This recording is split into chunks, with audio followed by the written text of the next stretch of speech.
Pagi itu, desa Rancabuaya berkabut. Rumah-rumah warga terlihat samar.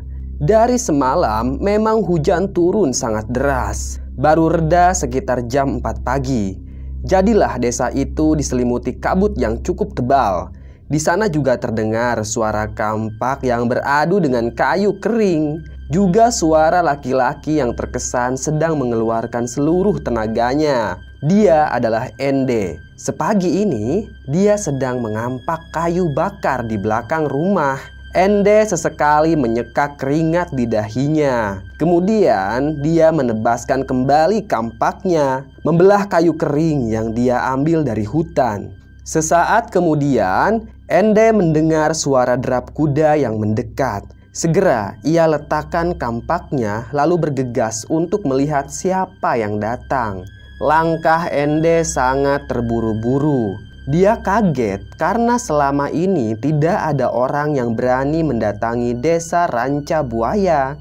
Masyarakat luar sudah tahu kalau desa itu ada pocong yang buas. "Selamat datang tuan-tuan di desa Rancabuaya," ucap Ende saat melihat ada delman yang berhenti tepat di depan rumah yang ditinggali Ende. Di atas delman tersebut ada 2 orang laki-laki berpenampilan layaknya masyarakat biasa. Tubuh mereka yang satu gemuk berperut buncit dan yang satu lagi kurus krempeng. Mereka berdua memakai pakaian yang sama, yaitu kemeja warna putih yang sudah usang dan lecek. Nama mereka adalah Kosim dan Kasdut. Kosim yang bertubuh gemuk turun lebih dulu dari delman. Dia tampak kesulitan karena sambil menggendong sebuah buntelan kain yang mungkin saja berisi pakaian dan makanan. Kemudian Kasdut juga turun dari delman. Kalau dilihat dari raut wajahnya, mereka itu tampak seperti orang baik, murah senyum, dan sopan. Kosim dan Kasdut keduanya mengenakan sendal bakiak dan celana katung sebetis. Sesaat mereka menoleh ke segala arah memperhatikan kondisi desa tersebut. Desa mati. Ya, barangkali itulah sebutan yang pantas untuk Rancabuaya. Puluhan rumah kosong dipenuhi oleh sarang laba-laba dan juga rerumputan. Hanya ada Ende di desa itu. "Ada yang bisa saya bantu, Tuan?" tanya Ende dengan sopan. "Kami ini pengelana dari tempat yang jauh. Kalau boleh, kami mau istirahat sejenak di desa ini, mungkin untuk beberapa minggu ke depan," kata Kosim sambil tersenyum. "Tentu saja boleh, Tuan. Siapapun boleh tinggal di desa ini.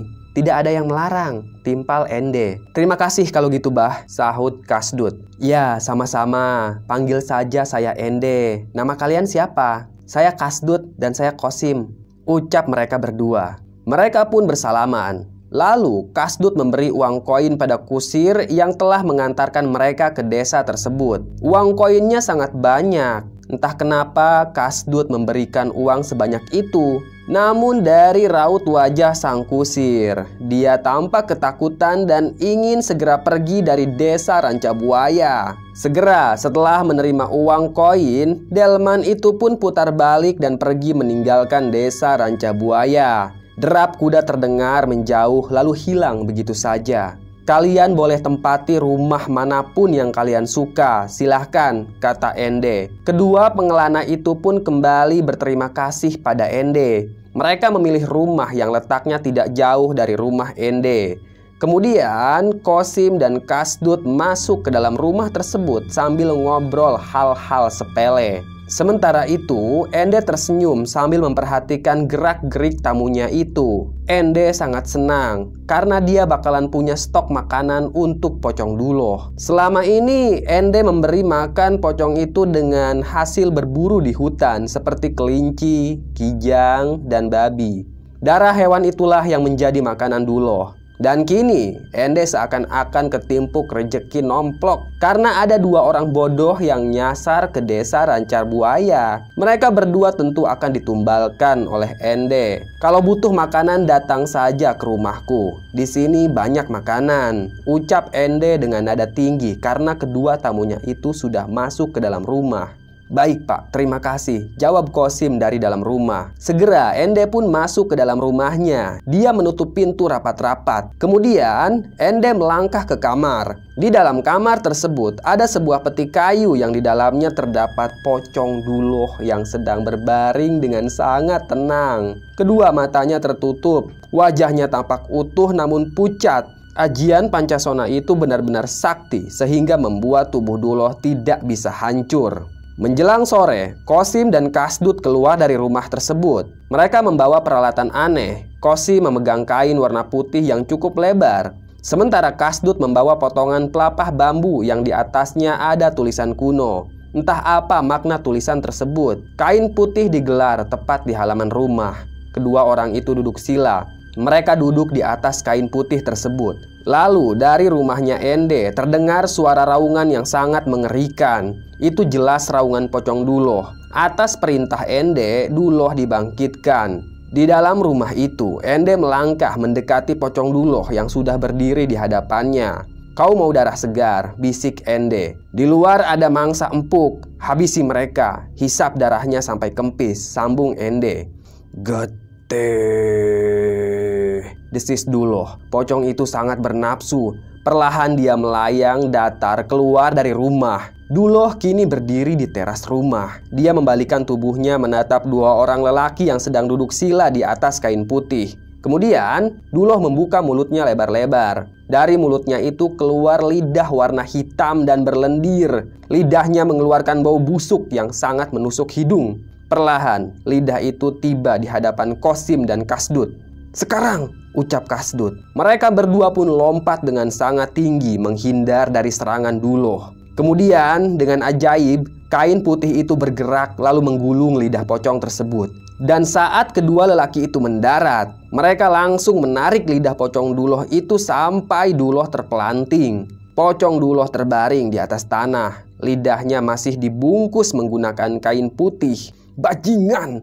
bentak Ende yang tiba-tiba keluar dari rumah. Dia tidak tahu ternyata Kosim dan Kasdut ini bukanlah orang sembarangan. Dengan cepat, Ende merogoh butiran hitam dari dalam sakunya. Dia melemparkan butiran itu ke arah Kasdut. Seketika saja Kasdut kesakitan. Butiran hitam misterius tersebut seperti membakar tubuh Kasdut. Sementara itu Kosim tidak tinggal diam. Keluarlah kuku-kuku panjang dari jarinya. Kuku itu sangat mengerikan. Kedua mata Kosim juga membesar. Lidahnya melambai-lambai. Dia ternyata menguasai ilmu leak. Kosim yang sudah berubah menjadi sosok yang mengerikan itu, dia menyemburkan api dari mulutnya. Seketika saja api itu mengguyur tubuh Ende. Hembusannya mampu membuat Ende terpental. Tak cukup sampai di situ, Kosim juga melilit tubuh Kasdut dengan lidahnya agar mantra Ende hilang. Kini giliran Kasdut yang berubah menjadi leak. Tak salah lagi, mereka berdua adalah muridnya calon Narang. Sudah lama sekali Kosim dan Kasdut mencari keberadaan Duloh. Calon Narang lah yang memintanya. Penyihir jahat itu ternyata masih ada. Dia belum benar-benar mati. Tapi entah di mana keberadaannya sekarang. "Ayo, masukkan Duloh ke dalam peti," ucap Kasdut. Lalu betapa terkejutnya mereka saat mengetahui kalau Duloh sudah menghilang entah kemana. "Mana pocong itu?" tanya Kosim.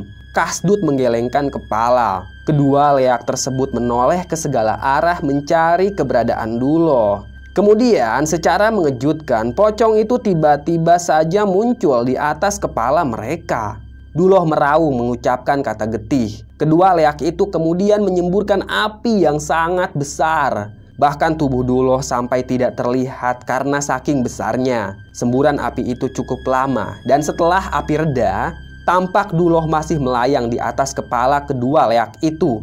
Mulut Duloh tampak penuh. Dia seperti hendak memuntahkan sesuatu. Lalu dengan sekejap, Duloh menyemburkan ludahnya yang sangat menjijikan itu pada kedua leak. Walaupun ludah Duloh berbentuk cair dan berwarna hitam, tapi ludah itu lebih panas dari api. Kedua leak kesakitan.